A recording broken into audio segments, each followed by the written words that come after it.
Hola, ¿qué tal? Nos encontramos el día de hoy nuevamente con la maestra Viridiana, que el día de hoy nos hablará del TEMEC y las reformas a la Ley Federal del Derecho de Autor. Muy buenas tardes, doctora. La dejamos. Licenciada. Hola, buenas tardes.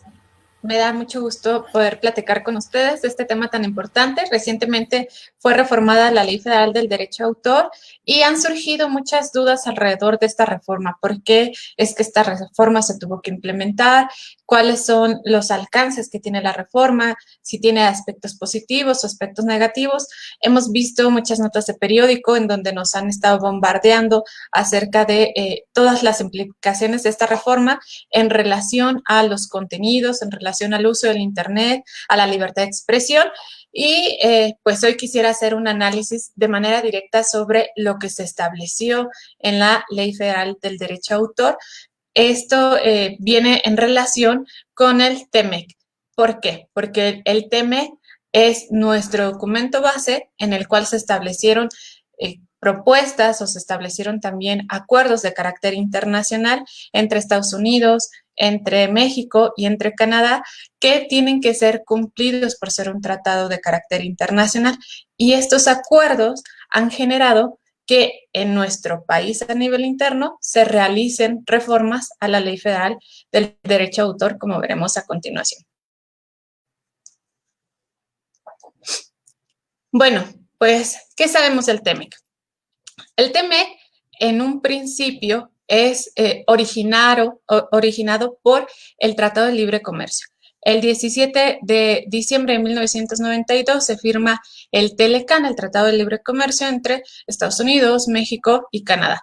El 1 de enero de 1994 entra en vigor y el 18 de mayo del 2017 empieza la renegociación del Tratado de Libre Comercio. Este Tratado de Libre Comercio ya incluía dentro de alguno de sus capítulos, del capítulo 17 en su sexta parte, aspectos de propiedad intelectual. Por lo tanto, en la renegociación, lo que se va a tratar de hacer es precisamente actualizar algunos aspectos de propiedad intelectual.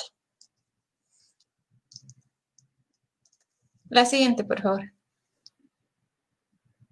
¿Por qué se incluye la propiedad intelectual tanto en el TLCAN como en el TEMEC? Pues en un primer lugar, la propiedad intelectual fue incluida por el interés de los países contratantes. Estos países buscan mejorar el comercio y con ello la protección de los activos de propiedad intelectual, pero también buscan homologar los criterios internacionales en la materia. Esto es sumamente importante ya que el sistema que utiliza México, que es un sistema de protección autoral, es diferente, por ejemplo, al de copyright que utiliza Estados Unidos. Por lo tanto, como estos sistemas son completamente diferentes, lo que buscan a través de este tratado es que todos los activos en relación a la propiedad intelectual tengan las mismas reglas del juego, por así decirlo. En el TEMEC se genera ahora un nuevo capítulo, que es el capítulo 20, el cual se va a denominar Derechos de la Propiedad Intelectual. La siguiente, por favor. ¿Cuáles son los compromisos entonces que encontramos en el TEMEC? Para que nosotros podamos entender qué es lo que se reforma en la Ley Federal del Derecho de Autor y por qué se reforma, primero tenemos que saber cuál es el contenido del TEMEC y ahí nos va a hacer sentido el que haya hecho estos cambios los diputados y los senadores. En primer lugar, en el TEMEC se incluye la protección de señales de satélite codificadas portadoras de programa.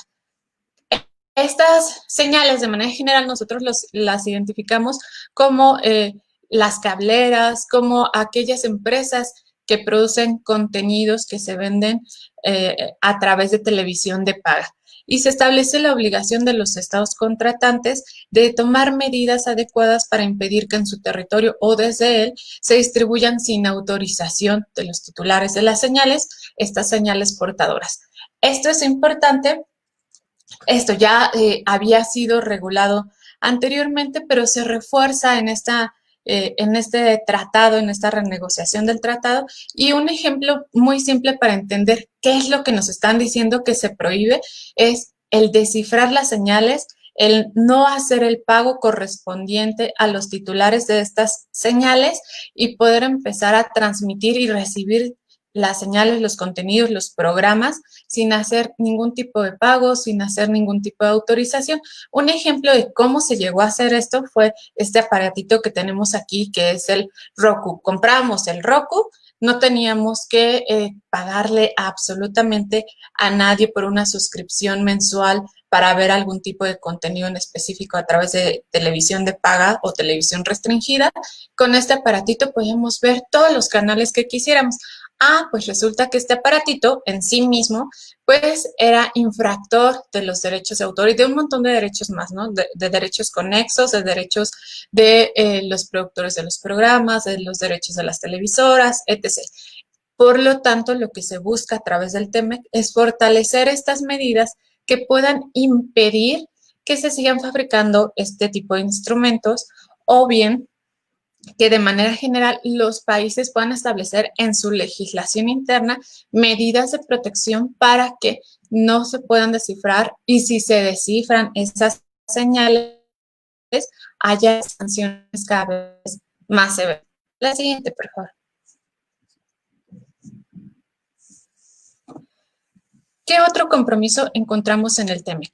Medidas de protección y su cumplimiento en cuanto a los derechos de propiedad intelectual. Se establece la obligación de tomar medidas tecnológicas efectivas que controlen el acceso a una obra, a una interpretación, a una ejecución, a un fonograma protegido, y a esto nosotros de manera general le denominamos candados digitales. Esta palabrita o este grupo de palabras hay que ponerle mucha atención.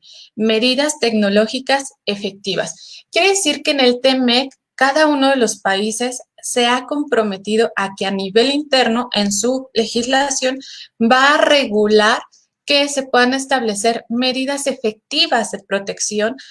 ¿Y en dónde vamos a encontrar esas medidas efectivas de protección?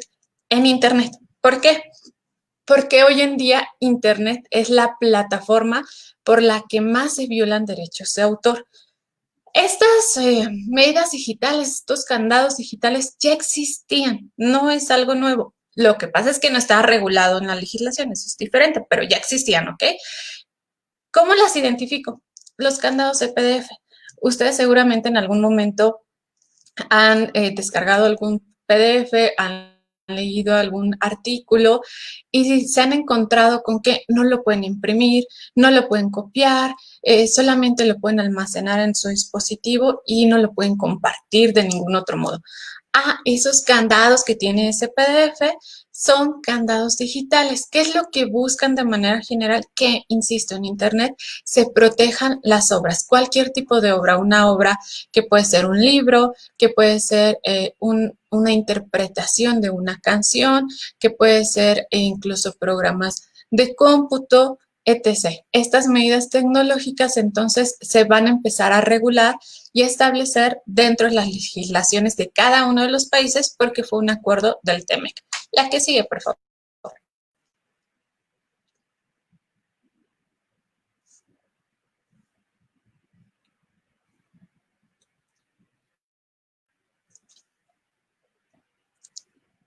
La siguiente. Muy bien. Ahora, otro gran compromiso que tenemos dentro de este capítulo 20 en materia de propiedad intelectual, en específico en materia de derechos de autor, porque la propiedad intelectual abarca muchas otras ramas, es que en el TEMEC se contiene o se establece una definición muy amplia de lo que se debe de entender por un proveedor de servicio de Internet. Esta definición va a ser importante porque quiere decir que a este proveedor de servicios de Internet le vamos a encargar que realice algunas acciones muy específicas y le vamos a dar obligaciones respecto de la colaboración para la protección de los derechos de autor. Esta definición de proveedores de servicio de Internet es muy amplia, tan amplia que no solamente comprende a las compañías que proporcionen conexiones digitales, es decir, yo contrato un servicio de Internet. No, mi proveedor de servicio de Internet también va a ser aquel que me dé acceso a las redes sociales, a los motores de búsqueda, a sitios web que se basen en la nube, directorios, enlaces. todo lo que nosotros vemos que fluye en Internet de manera real, entonces va a ser un proveedor de servicio de Internet. Entonces, van a estar regulados ahora dentro de nuestra legislación interna sitios como Facebook, Google, Twitter, Instagram. ¿En qué sentido van a estar regulados?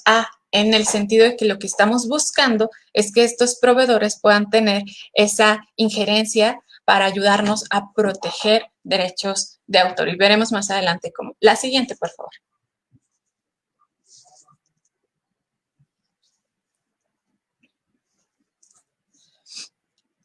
Dentro de las nuevas obligaciones que les vamos a requerir a los proveedores de servicios de Internet está el que deben adoptar un sistema para eliminar o deshabilitar el acceso al material que reside en sus redes. A esto nosotros le conocemos de manera general como solicitud de retirada de contenido. ¿Qué quiere decir? Que los proveedores ahora van a estar encargados de atender las solicitudes de usuarios cuando consideren que se están violando derechos de autor a través de un aviso por el cual les va a hacer de su conocimiento que ese contenido está violando derechos de autor y que por lo tanto va a ser retirado. De manera general está regulado así en el TMEC, pero cada uno de los países en su legislación interna tiene la posibilidad de adaptar las reglas y las medidas que considere pertinentes. Entonces, ojo, estos dos puntos que van a ser los puntos más debatibles en las reformas de la Ley Federal del Derecho de Autor se encuentran primeramente regulados en el tema. Quiere decir que yo lo incluí en la Ley Federal del Derecho de Autor. ¿Por qué? Porque era un compromiso de carácter internacional regular candados digitales y regular la retirada del contenido dentro de Internet. La siguiente, por favor. Por lo tanto, los proveedores de servicio de Internet estarán exentos de la responsabilidad por los actos que infrinjan derechos de autor, siempre y cuando se trate de conductas que estos no controlen, inicien o dirijan. Esto es importante, quiere decir que el proveedor va a tener ciertas obligaciones. ¿Qué obligaciones? Retirar el contenido cuando se le avise que ese contenido está violando derechos de autor, pero él no es el responsable por sí mismo de los contenidos. Él no va a recibir una sanción porque otro usuario que esté utilizando esa red social, por ejemplo, haya subido un contenido que infrinja derechos de autor. Algo muy simple que yo he visto últimamente como que ha proliferado en Facebook, por ejemplo, es que de pronto alguien en su casa pone su computadora, música de fondo y dice que por eso ya es radio por internet y empieza a transmitir canciones y demás, y lo único que hacen es poner una leyenda muy extraña que no sé cómo por qué se les ocurrió, pero lo he visto en muchos diferentes materiales que dice: no cuento con los derechos de autor y ya. Pero no porque tú pongas una leyenda que diga que no cuenta con los derechos de autor, ya no estás violando los derechos de autor. Por supuesto que estás violando derechos de autor. Y en ese sentido, Facebook, si alguien le notifica, oye, esa persona está violando derechos de autor, no tiene los derechos ni la licencia ni el permiso de los titulares de utilizar esa reproducción de esa canción, baja su contenido. Facebook tendrá la obligación de bajar su contenido, pero Facebook no va a ser sancionado porque ese usuario haya subido ese contenido. ¿Cuándo sí pudiera llegar a ser sancionado el proveedor del servicio de Internet? Cuando él sea quien dirija las conductas, cuando Facebook sea el que a través de su propia plataforma, no un usuario, sino quien administra Facebook como tal, inicie, dirija o comience a transmitir un material que tiene protección en derechos de autor y que no tenga la autorización de uso de ese material. Además, deberán estos proveedores de cumplir con determinadas condiciones que son las que veremos a continuación. ¿A qué sigue, por favor? Estas condiciones se refieren a ciertas acciones que deben de cumplir los proveedores de servicio de Internet para gozar de la exención de responsabilidad. Deberán de adoptar entonces o implementar razonablemente una política que permita la cancelación de las cuentas de infracciones reincidentes. Si yo veo que hay un usuario que ya le bajé su contenido, lo vuelve a subir, se lo vuelve a bajar, ahora sube otro y constantemente está infringiendo derechos de autor, la obligación entonces de esa plataforma será no solamente bajar el contenido, sino cancelar, eliminar de manera permanente la cuenta de su usuario que está infringiendo derechos de autor. Esto será entonces una nueva obligación para los proveedores. Por otro lado, tendrá que adaptarse y no interferir en las medidas técnicas que protegen a los contenidos de derechos de autor. Esto es un poco extremo, por así decirlo, porque los proveedores de servicios de Internet pues tienen como su función principal dar contenidos o generar una plataforma a través de la que se puedan compartir ciertos contenidos. Sin embargo, tendrá que adoptar algunas medidas también de seguridad para identificar qué contenidos pueden llegar a ser violatorios de derechos de autor. Y por eso digo que es un poco exagerado, porque esa no debería de ser la función de los proveedores de Internet. Sin embargo, si el proveedor no quiere ser sancionado, uno, deberá de implementar algunas medidas básicas que no le generen un gasto exorbitante para que se pueda seguir protegiendo este derecho de autor, o bien implementar alguna medida que permita que los titulares de los derechos de autor o los titulares de los derechos conexos puedan subir su material ya con candados, con algún tipo de protección digital, y que al subirla a la plataforma no se elimine o no se fragmente esa protección que ya decidió por sí poner el titular. ¿Cómo pudiera hacer esto? Volvamos al ejemplo de los PDFs, ¿no? Tengo un libro en versión PDF que ya tiene ciertos candados, y entonces cuando alguien decida subirlo a la plataforma de Facebook, Facebook no deberá de liberar esos candados, no deberá de permitir su impresión, su reproducción, su copia y demás, ¿no? Además, no deberá recibir ningún tipo de financiamiento generado por una conducta violadora de derechos de autor, siempre y cuando esa actividad esté bajo su control, siempre y cuando el proveedor de servicios sepa, mira, pongamos un ejemplo, ¿no? Tengo un canal de YouTube en donde todo el tiempo estoy pasando música que no es propia, que no la genero yo, y que puede estar violando derechos de autor, y como genero muchas visitas, a su vez YouTube también obtiene una ganancia, y en ese sentido ahí sí estaríamos cometiendo esta conducta y sí podríamos ser sancionados. ¿Por qué? Porque sí está bajo mi control, sí conozco o sí sé que esa conducta es violatoria de derechos de autor y estoy recibiendo un pago por estar administrando esa actividad. Cuando el proveedor de servicios no tenga bajo su control esa conducta que está generando un tercero, entonces no será sancionado. Esto de manera general está así en el TEMEC. Veremos cómo en nuestra Ley Federal del Derecho de Autor se estableció y si se establecieron excepciones o no hay excepciones, ¿ok? La siguiente, por favor.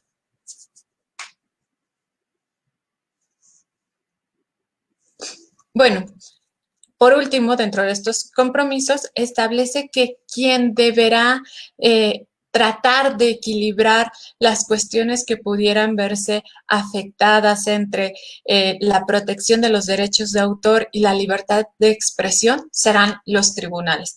Quiere decir que el TEMEC dice, ok, yo estoy consciente que todas estas reglas que estoy estableciendo alrededor de los derechos de autor en algún momento pueden llegar a ser violatorios de otros derechos como la libertad de expresión, pero ese equilibrio entre la libertad de expresión y los derechos de autor no va a ser un equilibrio que se dé por sí mismo. Si llega a haber una controversia, quien lo va a tener que resolver va a ser un tribunal.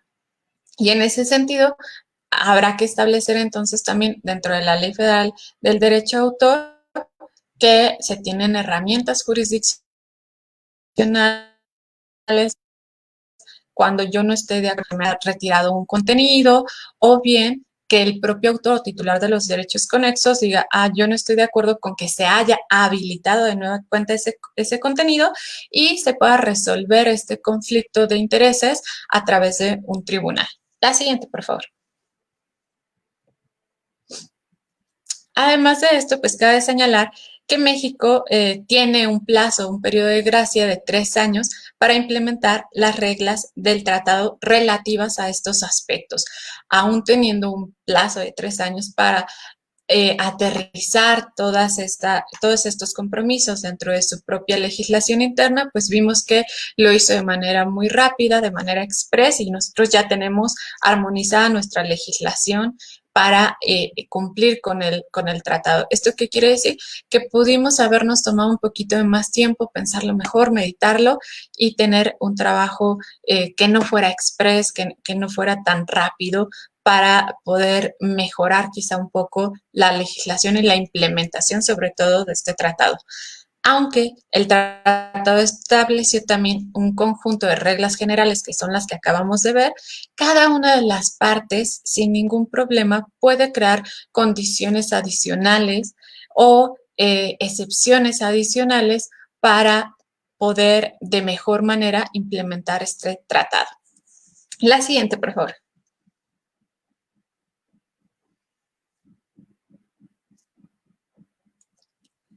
Y bueno, pues estas razones que acabamos de ver son las causantes de que México haya modificado su legislación en materia de propiedad intelectual.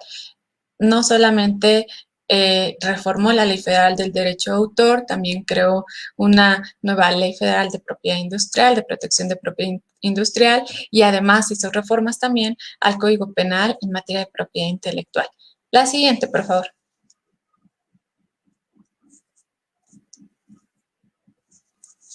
Ahora sí, empecemos a ver cuáles han sido los principales cambios en la Ley Federal del Derecho de Autor.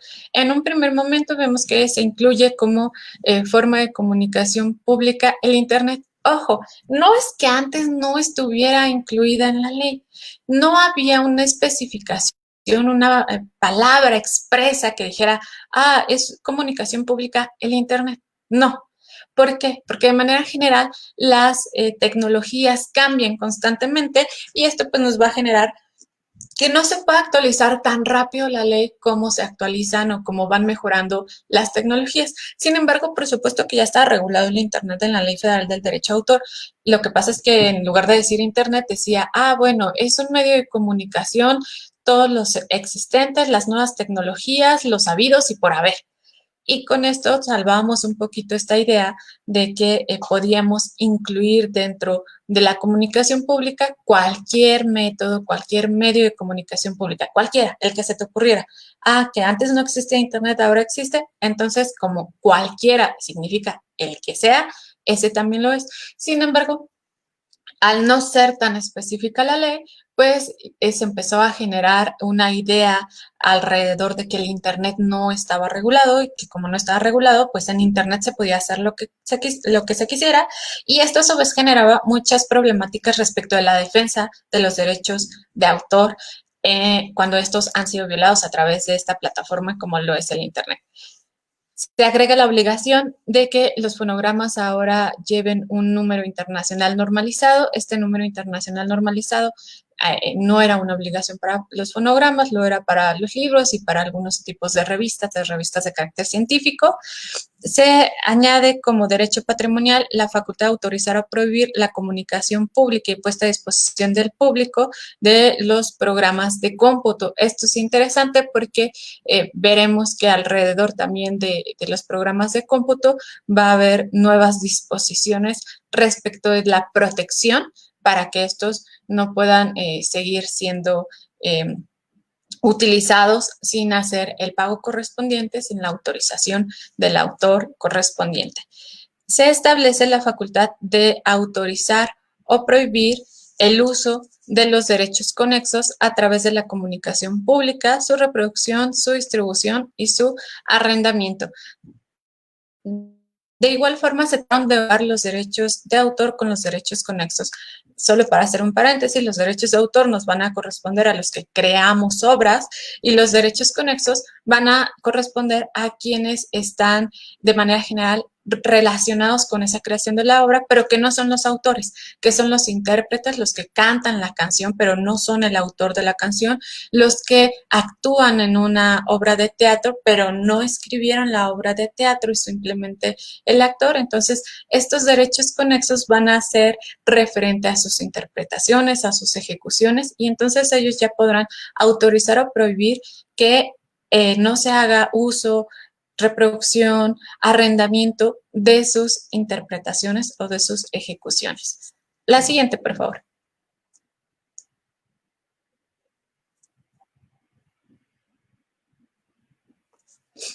¿Qué otros cambios podemos observar? La ley va a traernos ahora una definición de quiénes son los proveedores de servicio de Internet.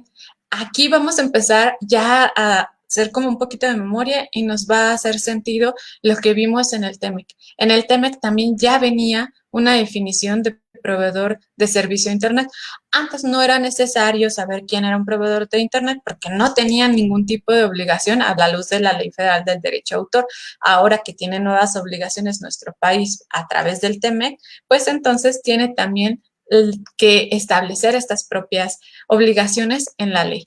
Y esta definición de proveedores de servicio de Internet va a incluir al proveedor de acceso a Internet y al proveedor de servicios en línea.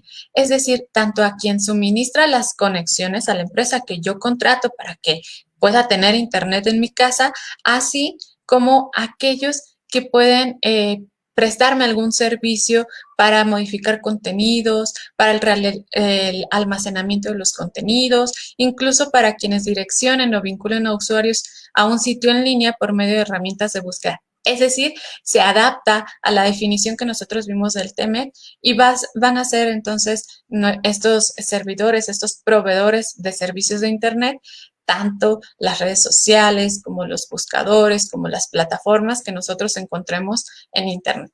La siguiente, por favor.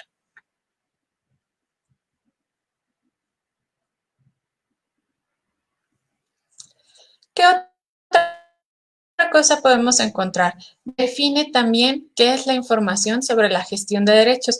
Esta también va a ser una cuestión novedosa. En el caso de las publicaciones periódicas, como son las revistas, o en el caso de los libros, por ejemplo, ya se tenía cierta información dentro del libro como tal, en donde nosotros podemos revisar la página legal y nos dice en el ISBN el título de la obra, el nombre del autor, datos generales de la editorial, el número de edición, el año, el país, todos esos datos que identifican a mi producto, a mi obra de manera general. Sin embargo, ahora estos datos se definen como información de la gestión de derechos, que no es otra cosa más que la posibilidad de saber quién tiene la titularidad de los derechos de autor y cuáles son los usos y condiciones respecto de la obra. Es decir, yo voy a establecer dentro de esa información de gestión de derechos de autor si decido que la obra puede ser utilizada con, sin fines de lucro, con la condición de que sí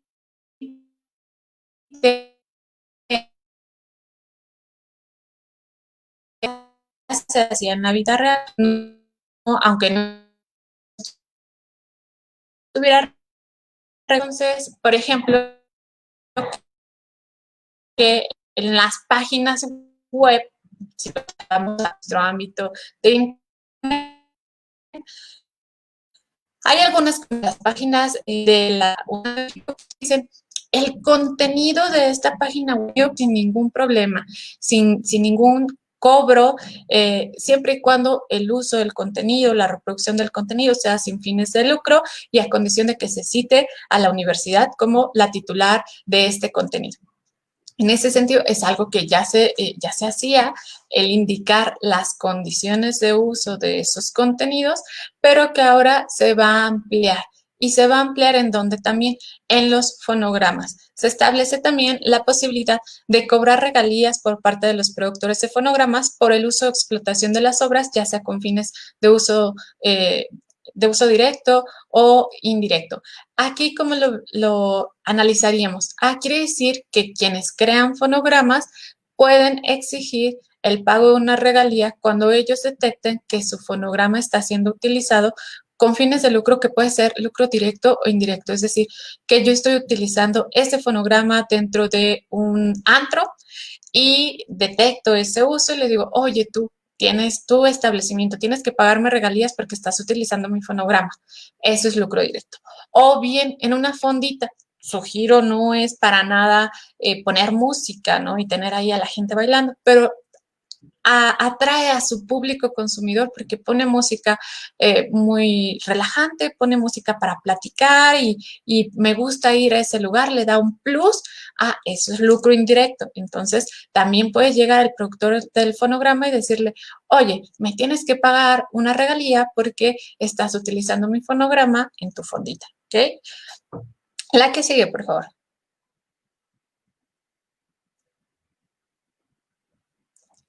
¿Qué otros cambios podemos observar?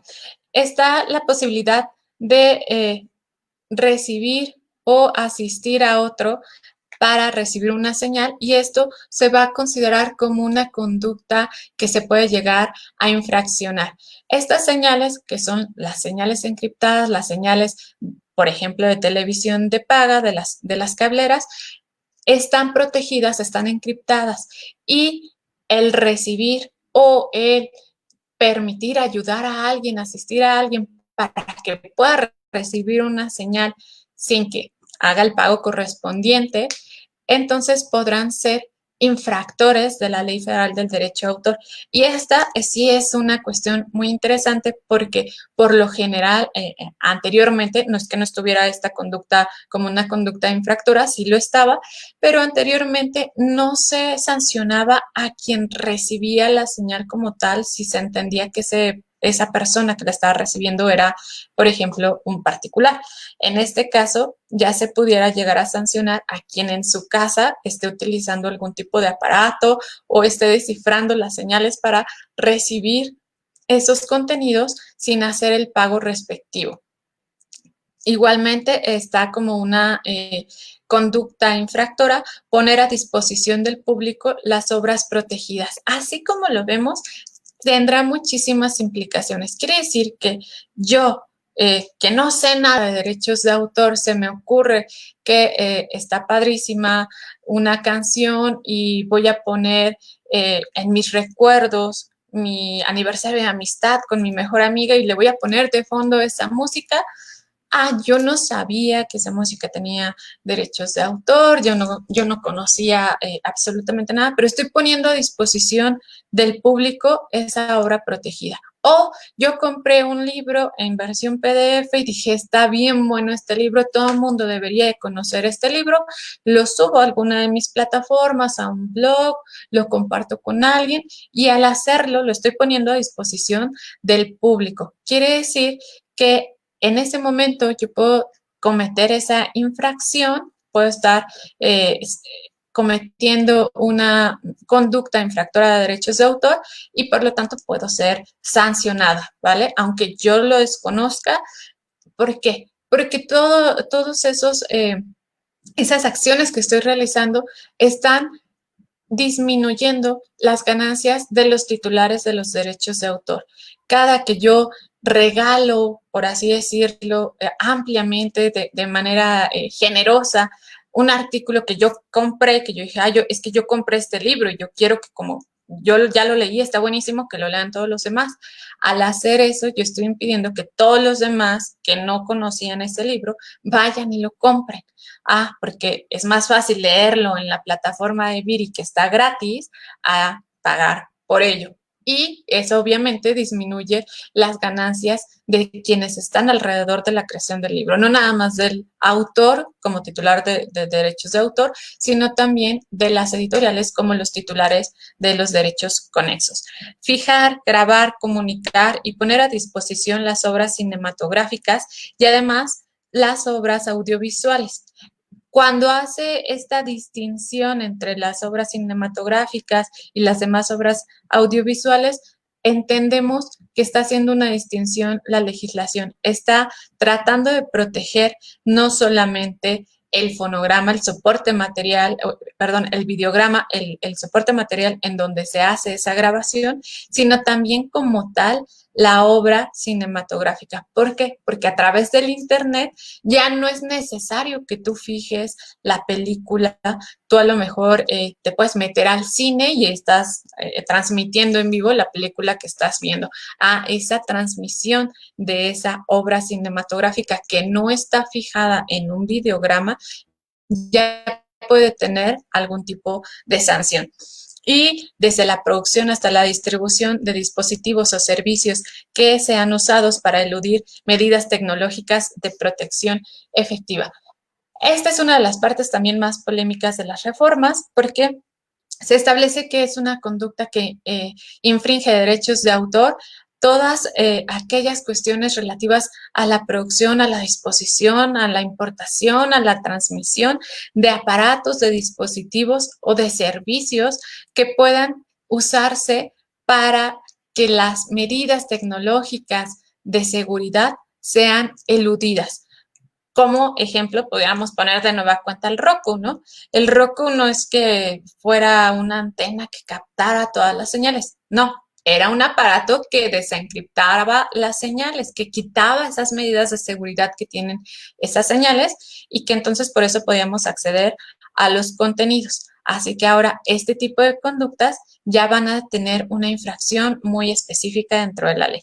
Además, el omitir o modificar o falsear la información sobre la gestión de derechos. Es decir, toda esta información en donde nosotros dijimos que son los términos y condiciones de uso de la obra, si de pronto yo veo los términos y condiciones de la obra, de la página web de la UNAM, que dice que la puedo utilizar de manera libre, sin pedir autorización, sin pagar nada, siempre y cuando se hacen fines de lucro y que cite a la universidad. Y yo digo, ay, no, qué flojera andar citando a la universidad.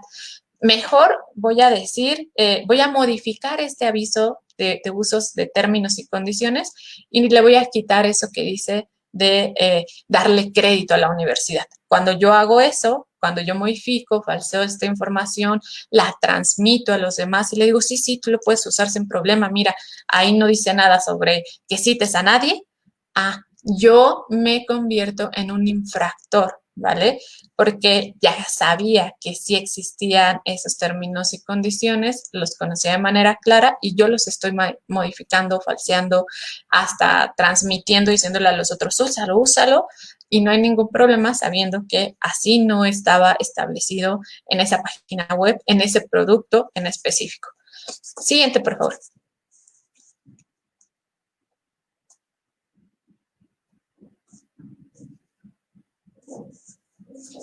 ¿Qué es lo polémico? Bueno, vamos a centrarnos en específico en estos dos aspectos que dijimos que son los candados digitales y la notificación y retirada de contenidos. En cuanto a los candados digitales, pues se agrega todo un capítulo enorme, que es el capítulo 5, que se va a denominar de las medidas tecnológicas de protección, la información sobre gestión de derechos y los proveedores de servicio de Internet. En este capítulo vamos a encontrar todo lo referido a las medidas tecnológicas, a la información de gestión de derechos, a quiénes son los proveedores de servicio y de manera muy específica se regula todo lo referente a las medidas de protección tecnológica de los derechos de autor y de los derechos conexos. Siguiente, por favor.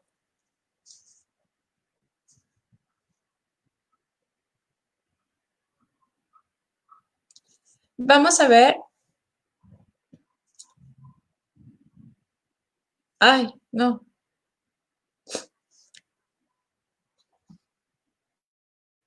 Antes.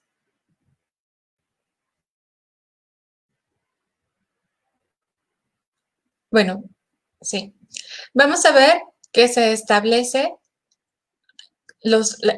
esta idea de los candados digitales de forma muy parecida a lo que lo hacía el TEMEC, ¿no? Se dice que se podrán implementar medidas de protección tecnológica efectiva. ¿Recuerdan esas palabritas? Les dije, estas palabritas pónganle atención. Así tal cual lo dice en el TEMEC, lo dice en la Ley Federal del Derecho de Autor. Medidas de protección tecnológica efectiva para la protección de los derechos de autor y los derechos conexos. Cuando encontremos en alguna legislación la palabra podrán, en automático pensemos que esto no quiere decir que sea obligatorio. Podrán nos da la posibilidad de optar por hacerlo o no. Quiere decir que no estoy obligado como tal a colocar estas medidas de protección, ¿vale? Entonces, ojo, quiere decir que hay una posibilidad de implementar a mis productos, a mis servicios, ciertas medidas de protección para que, pues para que estos productos no puedan ser tan fácilmente descargados, para que no puedan tener tan fácilmente las personas acceso a ellos, para que no sean tan fácilmente pirateados, por ejemplo, ¿vale? Y define a la medida tecnológica de protección efectiva como la posibilidad de que el autor o el titular de los derechos conexos establezca medidas de control, impidiendo la reproducción, la copia, etc. de la obra, de acceso a su obra, a su interpretación, porque ya dijimos, las obras corresponden a los autores, interpretaciones, ejecuciones y demás le corresponden a los titulares de los derechos conexos, y de manera común nosotros denominamos a estas medidas de protección tecnológica como candados digitales. De nueva cuenta, esto ya existían muchas tecnologías tendientes a proteger ciertas obras, entre todas esas obras que pueden existir, pues los programas de cómputo, los libros, la música y demás. ¿Quiénes entonces tendrán que implementar o podrán implementar estos candados? Además, ¿es obligatorio implementar estas medidas de protección para alguien en específico o no lo es? Y hay sanciones si no se respetan estas medidas de protección, hay excepciones, hay algún tipo de posibilidad de no caer en una infracción por deshabilitar alguno de estos candados. Esto lo veremos a continuación. La que sigue, por favor.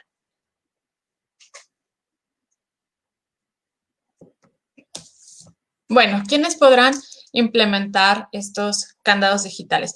Básicamente, quienes sean los titulares. Yo, autor, yo titular de mis derechos conexos, soy el que, o el editor de los libros, o el productor de fonogramas, o el de videogramas, será el encargado, si él lo decide, si él así lo quiere, de establecer estas medidas de protección respecto de las obras.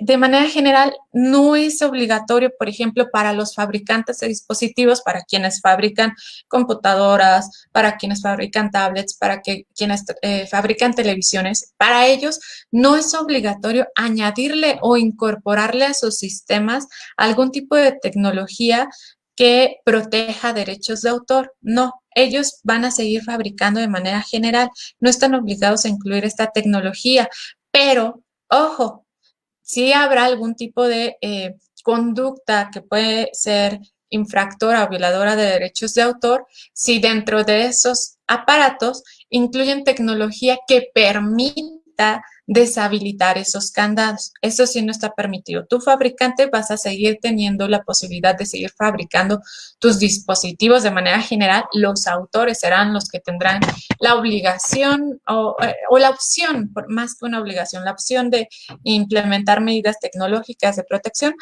pero tú como fabricante no tendrás esa obligación. Sin embargo, la obligación tuya es de respetar esas medidas de protección y no tendrás entonces que añadir alguna cuestión referente a la ilusión de esas medidas. La siguiente, por favor.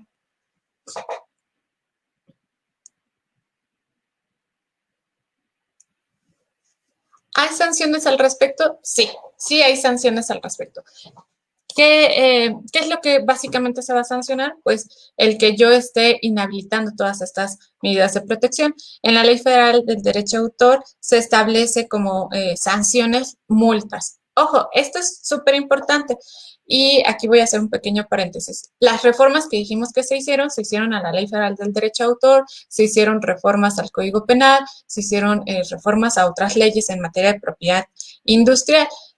Sin embargo, la Ley Federal del Derecho de Autor es una ley de carácter administrativo, por lo tanto, sus sanciones serán siempre de carácter administrativo, multas, ¿ok? Las sanciones penales, que todo el mundo está así como, oh, me van a meter a la cárcel si llevo a reparar mi aparato, y entonces cuando lo lleve a reparar, como no lo hice con Apple, por ejemplo, o no lo hice con quien compré mi computadora o con quien compré mi tablet, me van a sancionar. No. ¿Me van a meter a la cárcel? No. Ese tipo de sanciones de pecuniarias estarán establecidas en el Código Penal. En un momentito más veremos cuáles son esas sanciones, pero en la Ley Federal del Derecho de Autor no se pueden establecer porque no es el carácter de la ley ningún tipo de sanción de carácter penal, ¿ok? Entonces, sí hay sanciones en la Ley Federal del Derecho de Autor, pero son multas. Todo lo que tiene que ver con infracciones en materia de derechos de autor se refiere a multas y de manera interesante incluso se podrán pedir la reparación del pago de daños y perjuicios por parte de los autores o titulares de los derechos conexos cuando vean que se afectaron sus derechos de algún modo. Y bueno, de manera general, estas conductas es lo que sanciona la Ley Federal del Derecho de Autor es la elusión o la evasión de las medidas de protección, la fabricación de aparatos que permitan dicha conducta. La siguiente, por favor. Ahora sí, vamos a ver entonces cuáles son las sanciones de carácter penal. Ojo, en este sentido, insisto, lo que la Ley Federal del Derecho de Autor está sancionando es una conducta infractora. ¿Cuándo te vas a situar en esa conducta infractora? Cuando tú de manera a sabiendas de que estás violando derechos de autor con algún tipo de finalidad, estés eludiendo estas medidas de protección, podrá ser sancionado, ¿ok? Y en el caso, en materia penal, estas medidas de protección también tienen sanciones cuando se eludan. A quien a sabiendas y con fines de lucro eluda sin autorización a cualquier medida de protección tecnológica, de protección efectiva que utilicen los productores de fonogramas, artistas, intérpretes o ejecutantes, así como autores de cualquier obra protegidos por derechos de autor o derechos conexos, se le dará una pena de prisión de 6 meses a 6 años y de 500 a 1000 días multa. Ojo, los tipos penales son muy específicos. La materia penal, para que tú entres en ese supuesto, tienes que cumplir con todos los requisitos de ese supuesto penal.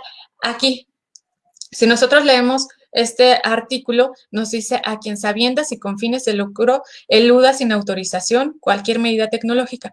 Pongámonos en el ejemplo, yo voy a reparar mi computadora, no supe qué le pasó, yo no quiero ir a Apple porque me va a salir carísimo, voy a ir con alguien que tiene un tallercito en la esquina y le voy a decir, oye, repárame.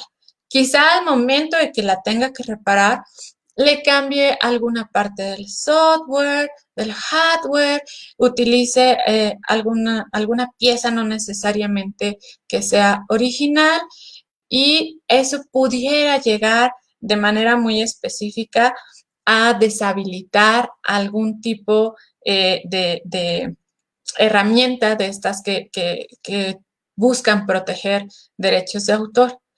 Yo voy a ser sancionado por eso, yo voy a tener esa pena de prisión o esa multa, no. El que está reparándolo, no. El tipo penal es muy específico. Yo primero tengo que ser conocedor de que estoy violando derechos de autor.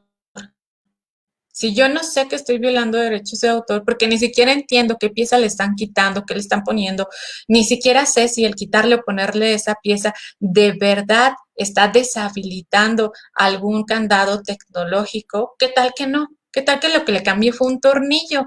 Y ese tornillo no representa la ilusión de una medida tecnológica de protección. Y además tendría que ser con fines de lucro. Yo lo estoy llevando a reparar porque quiero, una vez que sé, que conozco cómo quitarle, cómo deshabilitar esos candados, quiero entonces proporcionar a todo mundo ese servicio y cobrar por ello. No, lo estoy haciendo con la finalidad de reparar mi equipo de cómputo, a lo mejor mi tableta, no sé, mi televisión, porque falló algo. Ah, ojo, pero es muy diferente cuando lo que yo estoy haciendo es llevándoselo a alguien, porque es que fíjate que no quiero comprar el programa de Office. Y como no lo quiero comprar, no lo quiero renovar, yo quiero que tú ahí le quites el candado a Office para que yo lo pueda utilizar sin ningún problema, sin tener que renovar licencias. Y eso sí, esa sí es una conducta infractora, ¿vale? Yo sé lo que estoy haciendo y por supuesto que hay fin de lucro ahí. El fin de lucro en el sentido del usuario es que yo no quiero hacer ningún tipo de pago por renovar la licencia y quien está, el técnico que lo está haciendo, que sabe qué es lo que está haciendo, pues también está recibiendo un pago, una remuneración por eludir esa medida tecnológica. La que sigue, por favor.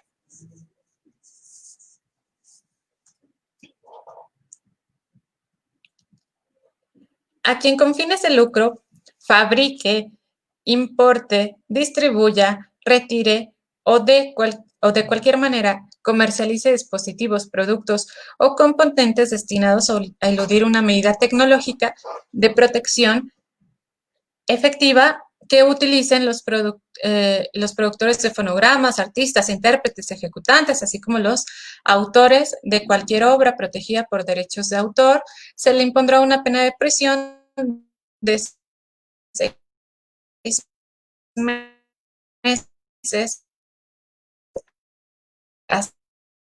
Tengo que ser el fabricante, tener el conocimiento de que pues lo que estoy fabricando sirve para eludir medidas tecnológicas, para desencriptar señales, para incluso al referirnos a que el que lo está fabricando, el que lo importe, el que lo distribuya, es de manera general tan amplio que no necesariamente nos estamos refiriendo a un dispositivo o un producto, un componente físico, no. Nosotros encontramos, por ejemplo, en Internet muchísimas herramientas que te dicen, sube aquí tu documento PDF y le quitamos los candados para que lo puedas copiar, lo puedas reproducir, o te cambiamos tu formato de PDF a Word para que lo puedas editar y manipular de la forma en que tú quieras. Ese programa, que no lo podemos a lo mejor ver de manera física, ya es un dispositivo, es una herramienta que está creada precisamente con la finalidad de eludir estas medidas de protección tecnológica o estos candados digitales. En ese sentido, estas conductas serán sancionadas. La que sigue, por favor.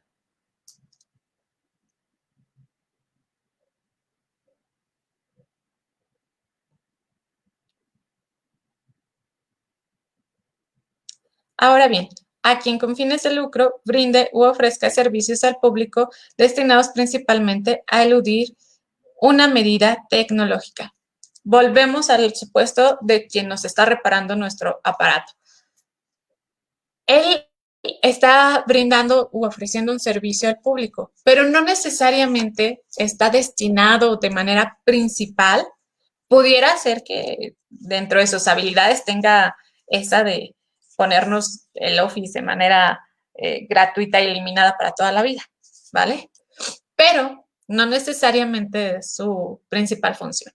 En ese sentido, tenemos que caer en estos supuestos uno por uno, encuadrar en esta figura para poder ser sancionados, ¿vale? Entonces, no solo porque tengo un taller que repara computadoras, no solo por eso van a venir y me van a sancionar, ¿vale?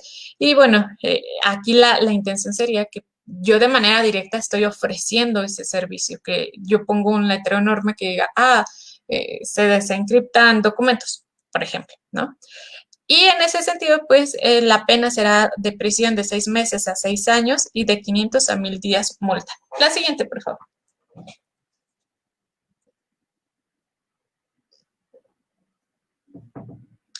¿Hay excepciones? Sí. No quiere decir que de manera general todo esté sancionado. Y habrá algunas excepciones, pero ojo, las excepciones siempre son muy específicas, ¿vale? No puedo de pronto yo decir, como que creo que si digo que es sin fines de lucro, ya lo puedo usar, ¿no? De manera general, siempre se cree que las obras y todo lo que es referente a propiedad intelectual se puede utilizar sin fines de lucro, siempre que tú manifiestes así, es que sin fines de lucro lo puedo utilizar de manera libre, no. No es lo mismo libre disposición que libre uso, ¿ok? Entonces, si hay excepciones, encontramos que hay excepciones cuando tú eludes una medida de protección en un proceso de ingeniería inversa. Es que yo investigo cuestiones tecnológicas y pues para poder mejorar la tecnología, a veces tengo que desencriptar ciertos mecanismos de protección de los programas de cómputo, por ejemplo, para poder realizar estas mejoras. Bueno, no va a ser una conducta sancionada el quitar esos sellos, esos candados de protección, siempre y cuando se realice de buena fe tu proceso de ingeniería inversa, tú empezaste a desarmar algo, quieres saber cómo funciona, y siempre y cuando tú lo hagas sobre una copia legalmente obtenida. Esto respecto de un programa de cómputo. Y es súper importante porque vamos a ver que en la mayoría de las excepciones siempre nos dice, esta conducta no va a ser sancionada, no va a ser considerada una infracción, siempre y cuando la realices sobre una copia legalmente adquirida. Ok, entonces tampoco será una sanción o una conducta infractora cuando dicho programa de cómputo, sus elementos particulares, no hayan estado a tu disposición. ¿Por qué? Porque ahí pudiéramos tener incluso un problema de secreto industrial. Yo no puedo valerme de esta fracción de decir, es que yo hice un proceso de ingeniería inversa para ver cómo funciona este programa, por eso deshabilité los candados digitales para mejorarlo. Pero resulta que yo trabajo en una compañía que genera software y lo hice con toda la intención, teniendo a mi alcance todos los elementos de esa tecnología y con toda la intención de después, por mi parte, hacerle competencia. Y eso pudiera generarnos un problema de secreto industrial, porque si tú estás colaborando para una empresa y te da todos esos medios para que tú puedas desarrollar tu trabajo, te está dando esa confianza y tendrías que tener ese secreto bien guardado de cómo se hace y para qué se hacen esas medidas tecnológicas que están tratando de proteger la propiedad intelectual de manera general. Y el proceso de ingeniería inversa tampoco tendrá que tener el objetivo de lograr tampoco se va a sancionar cuando este proceso de ingeniería inversa tenga el objetivo de lograr la interoperabilidad de un programa de computación creado independientemente con otros programas. Es decir, yo lo que hice fue deshabilitar una función, un candado digital que no me permitía hacer una compatibilidad con otro dispositivo que yo creé, que es que no era a lo mejor compatible, pero que para poder hacerlo compatible tuve que deshabilitar. Bueno, cuando sea así, no hay ningún problema, hazlo. La siguiente, por favor.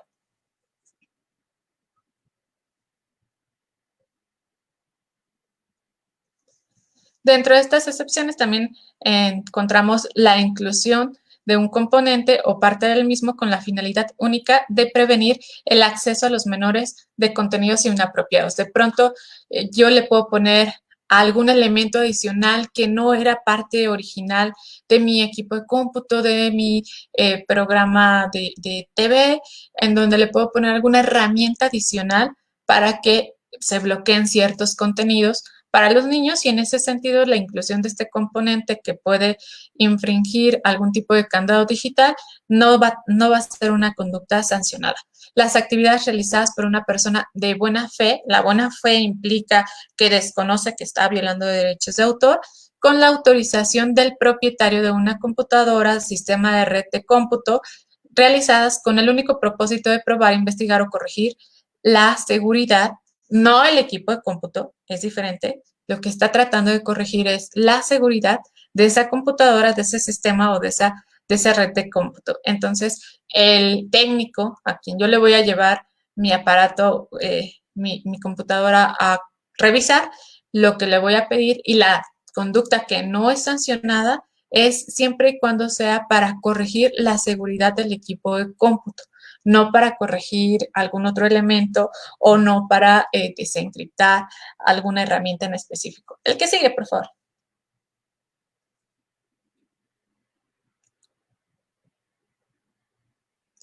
Ahora bien, el acceso por parte del personal de una biblioteca, archivo o institución educativa.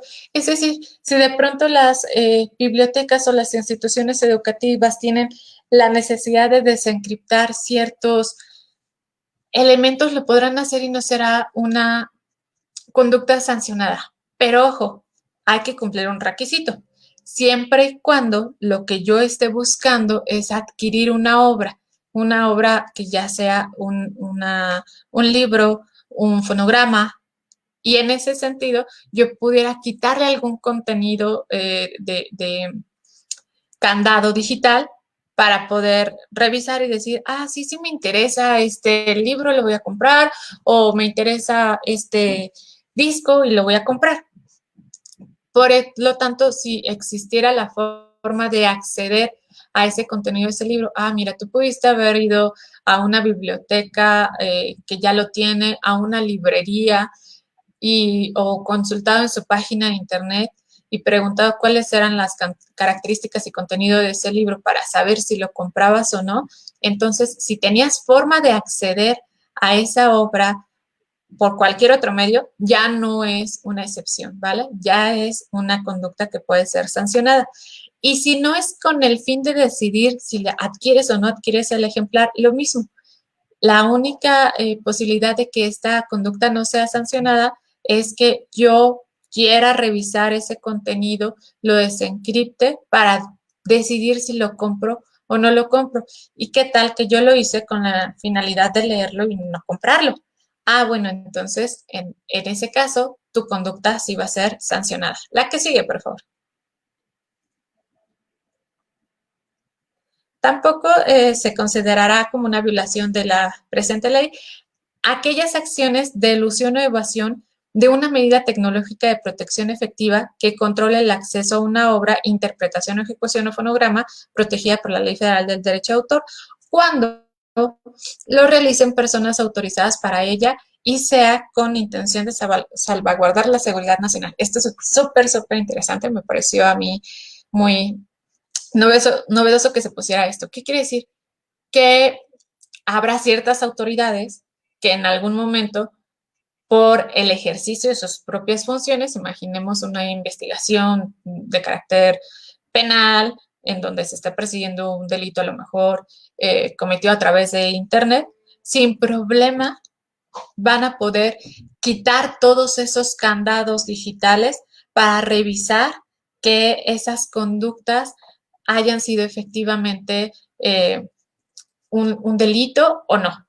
En ese sentido, quienes estén autorizados ya de por sí, sin ningún problema, pueden volarse todos los sellos, todos los candados y esas conductas no van a ser sancionadas porque es parte de sus funciones, es encriptar las señales. Y bueno, esto suena un poco a espionaje, pero pues ya lo dejo a la imaginación de cada uno, ¿vale? La que sigue, por favor.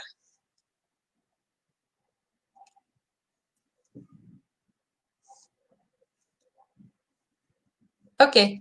También encontramos que no va a ser una infracción o una conducta sancionada cuando se haga una investigación al respecto de una tecnología en específico, pero vamos a tener que cumplir de nueva cuenta con ciertas condiciones, ¿no? Cuando se haya obtenido de una copia o una muestra de esta obra de forma legal, cuando su propósito sea únicamente revisar o analizar fallas en la tecnología para codificar y decodificar la información y las actividades también realizadas sin fines de lucro por una persona con el objeto de hacer accesible una obra en lenguajes, en sistemas u otros métodos y medios o formatos especiales para personas con discapacidad, también con ciertas condiciones, siempre y cuando se realice a partir de una copia legalmente obtenida. Entonces, todas las cuestiones relativas a educación, a investigación, a mejoramiento de la tecnología, van a ser conductas que no están sancionadas, pero siempre y cuando se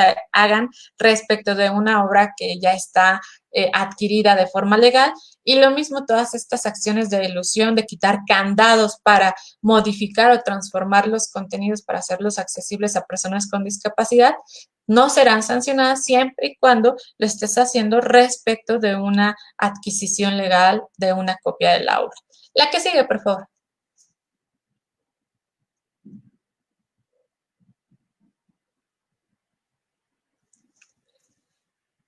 Y de manera general encontramos un denominador en común.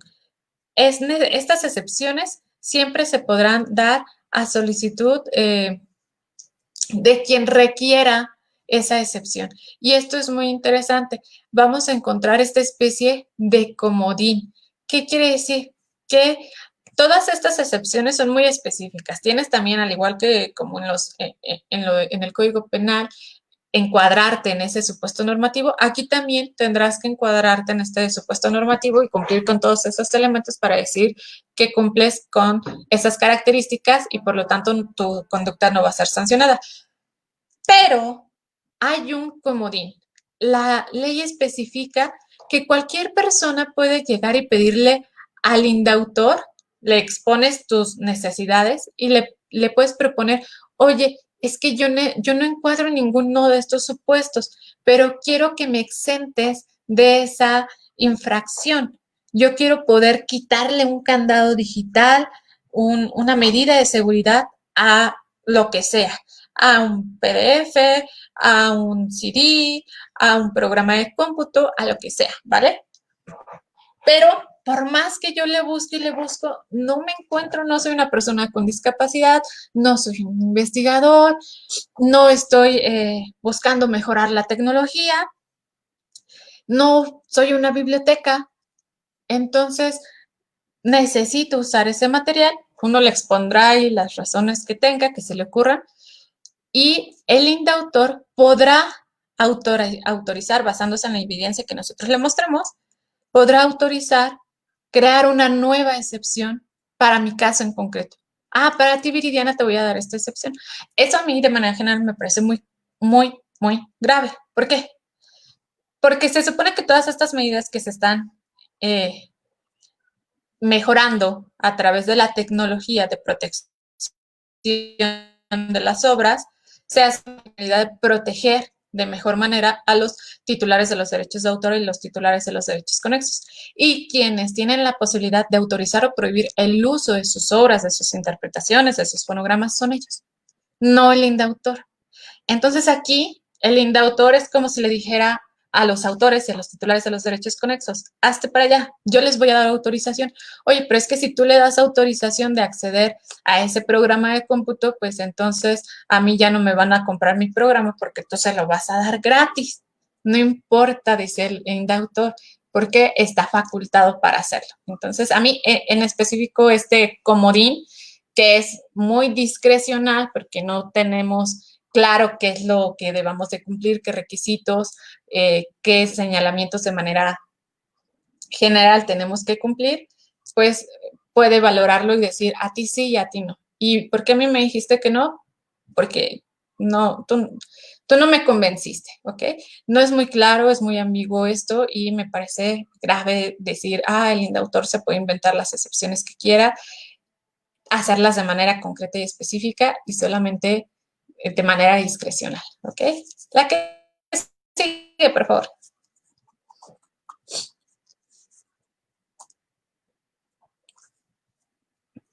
Asimismo, no serán violaciones a las medidas tecnológicas de protección cuando se eludan o se evadan respecto de obras o derechos conexos que se encuentren en el dominio público, es decir, que ya no estén vigentes.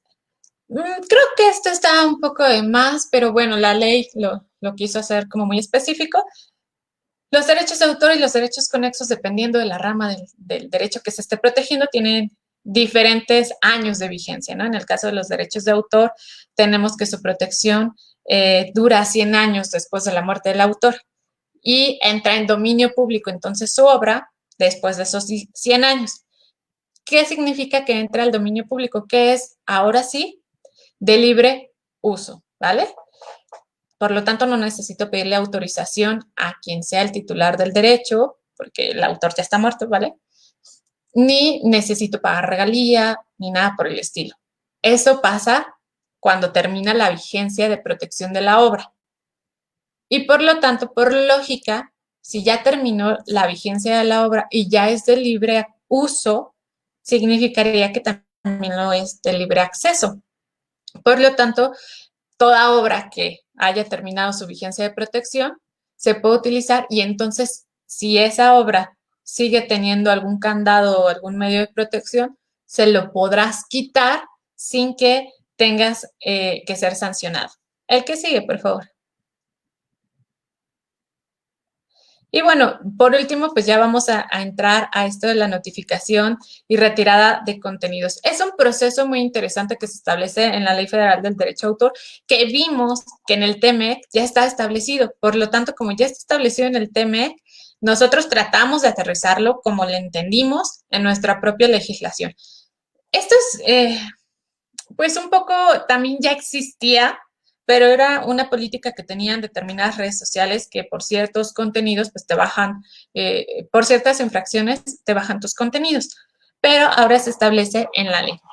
Primero vamos a tener que el titular de los derechos de autor o el titular de los derechos conexos, el representante de alguno de estos, o a través de una resolución emitida por algún tipo de autoridad competente, solicite al proveedor de los servicios de Internet, solicite el retiro de cierto contenido, ¿vale? Pero también existe la posibilidad de que el propio proveedor de servicios en línea decida de buena fe retirar el contenido. Este último apartado de la buena fe por parte del prestador de servicios en línea me parece que es lo erróneo en nuestra ley. Los primeros tres supuestos está bien. Yo como titular pues soy el afectado y te voy a decir, hey, retira eso, están violando mi derecho de autor, yo no di autorización. Yo como representante del autor o del titular del derecho pues puedo también hacerlo. O una autoridad con una resolución me puede decir, retíralo. Pero yo de buena fe, ¿qué implica? Que el prestador de servicios en línea le haga caso a una persona que no acredite que es el titular del derecho, que no acredite que es el representante o que no tenga una resolución. Entonces, cualquier persona puede llegar y le dice al prestador de servicios, oye, yo como que creo que esa persona está subiendo contenidos que violan derechos de autor. Por lo tanto, el prestador de servicios de buena fe dice, yo te creo, y baja el contenido. Ahí es donde me parece grave porque está bajando el contenido sin siquiera verificar que realmente haya una violación de derechos de autor o ni siquiera está verificando que quien lo está solicitando pues tenga alguna razón para determinar que eso viola derechos de autor. Si tú no eres el titular, pues tú no eres el interesado, no eres el afectado, ¿vale? Se le da aviso entonces al usuario. Oye, tú, te aviso que vamos a dar de baja tu contenido porque violaste derechos de autor.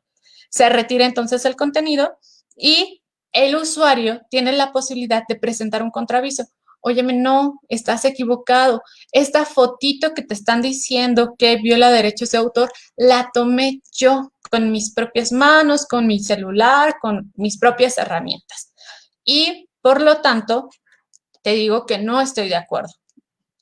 En ese sentido, cuando yo como usuario presento un contraaviso, tengo que acreditar la titularidad, la autorización del autor o del titular de los derechos de autor. Es decir, yo tengo que acreditar que yo soy el autor o el titular de los derechos conexos o acreditar que tengo la autorización de ellos o bien que me encuentro en alguna de las excepciones que ya revisamos. Pero si no me encuentro en ninguna de esas excepciones, si no puedo acreditar que soy el titular o que tengo autorización, no me van a hacer caso, ¿vale? Solamente cuando yo lo acredite, el prestador de servicios en línea va a notificar de nueva cuenta a quien hizo el aviso oficial y le va a decir, ¿qué crees? Tengo un contraaviso y por lo tanto voy a subir otra vez el contenido porque esta persona me está diciendo que él es el autor. Aquí hay serias deficiencias en esto.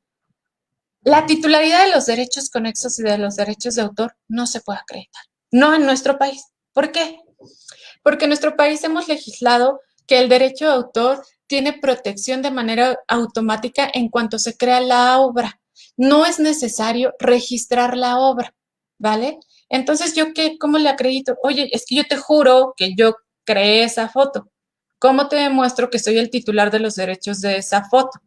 Si no tengo un registro que diga que soy el titular, porque los registros, aunque claro que todo el mundo puede ir y registrar su obra ante el indautor, no estamos obligados a hacerlo. Y el registro no me crea en automático ese vínculo de titularidad de los derechos. Ese vínculo de titularidad de los derechos me lo genera la creación de la obra. Entonces ahí ya nos metimos en un rollo. Oye, ¿yo cómo te va acredito que soy el autor? Pues te enseño mi celular, la fecha de creación de la foto o qué, porque un registro no tengo. No es obligatorio registrar mi obra para tener protección, por eso no lo hago. Y digo, un entre paréntesis, si de manera general los autores, los creadores de contenidos no protegen sus obras, menos alguien que solamente tomó una fotografía de un árbol o un perro. La siguiente, por favor.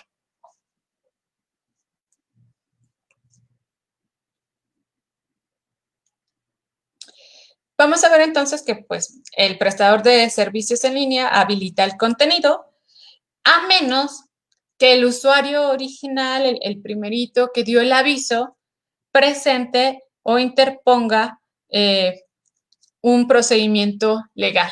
¿Qué tipo de procedimiento legal? Puede ser un procedimiento civil, administrativo o penal, ¿ok?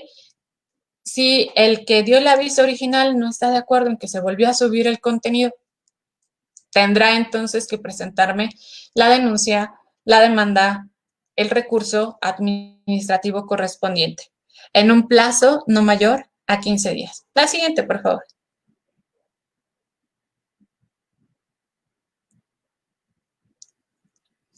Y bueno, entonces, los aspectos negativos de la notificación y retirada son que establece obligaciones para los proveedores de servicios en líneas, tal como retirar, inhabilitar o suspender los contenidos de buena fe.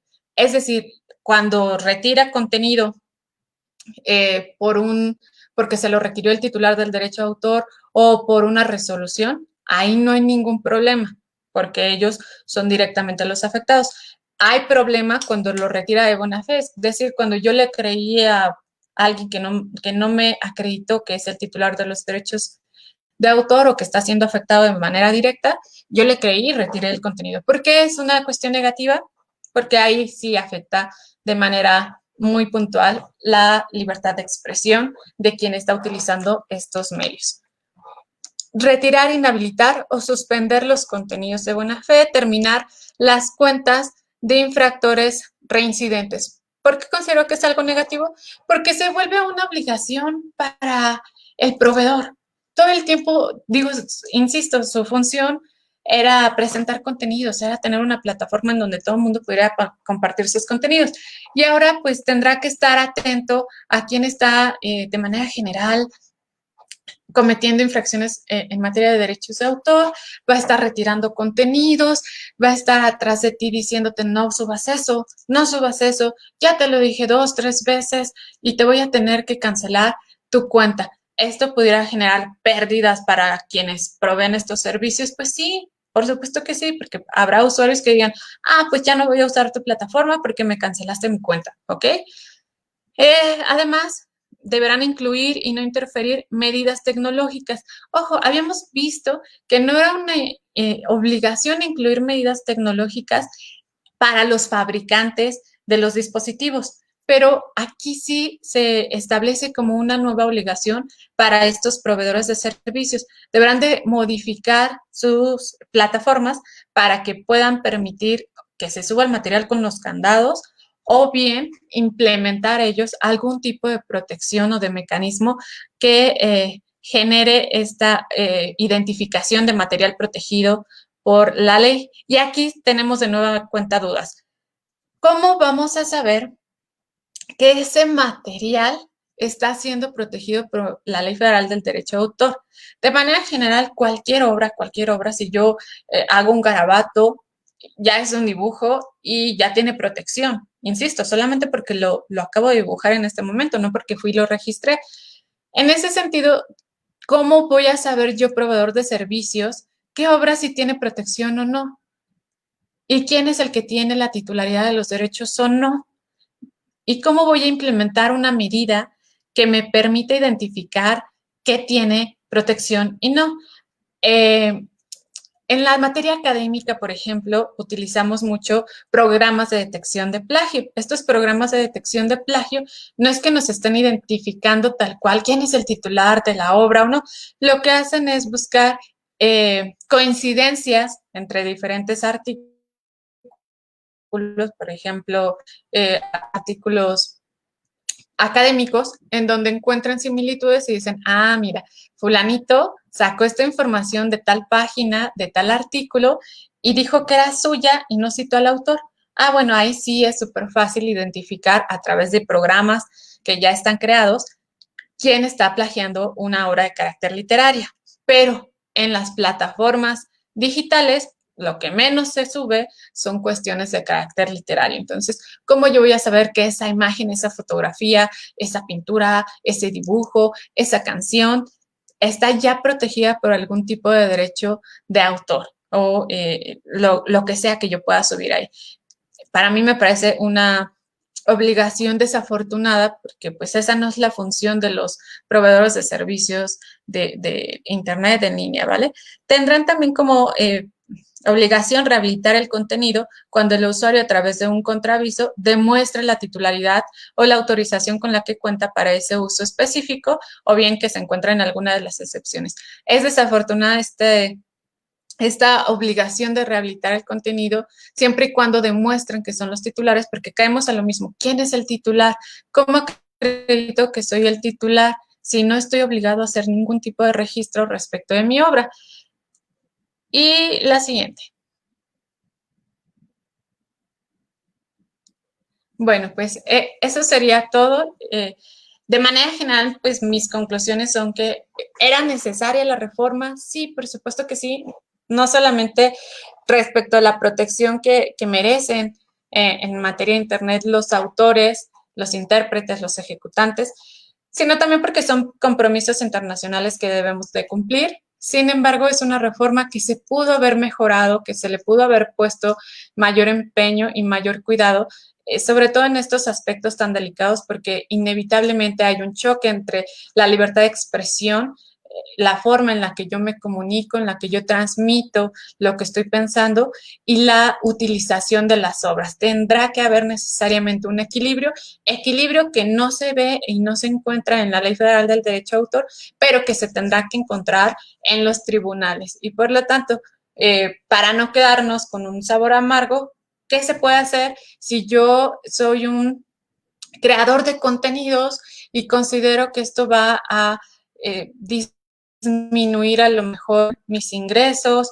me va a afectar de alguna manera? Pues siempre todas estas reformas se pueden combatir a través de juicios de amparo. Veremos en los próximos días que ya se van a empezar a interponer no solamente juicios de amparo, acciones de inconstitucionalidad, quizá algún tipo de controversia constitucional, cuando se considere que estamos violando derechos de autor.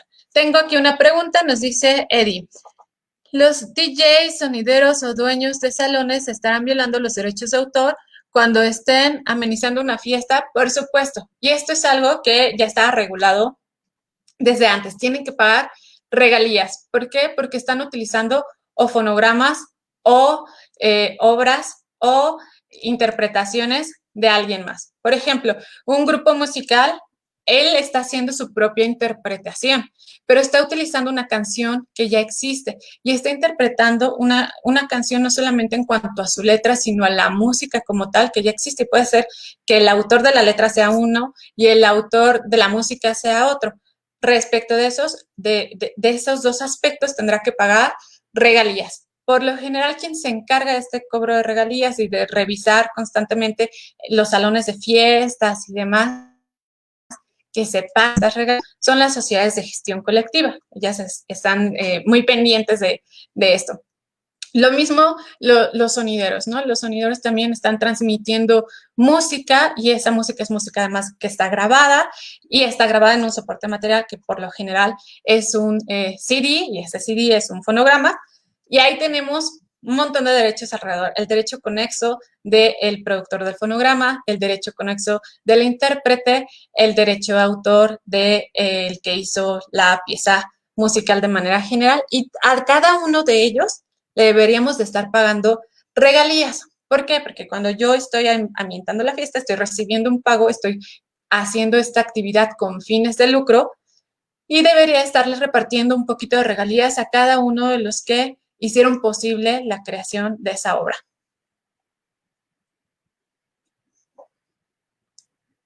¿Alguna pregunta más? Son todas las preguntas que tenemos. Muchísimas gracias, licenciada. No sé si guste concluir con algo más. Pues nada, espero que esta información les sea de utilidad y pues nos vemos para la próxima. Gracias.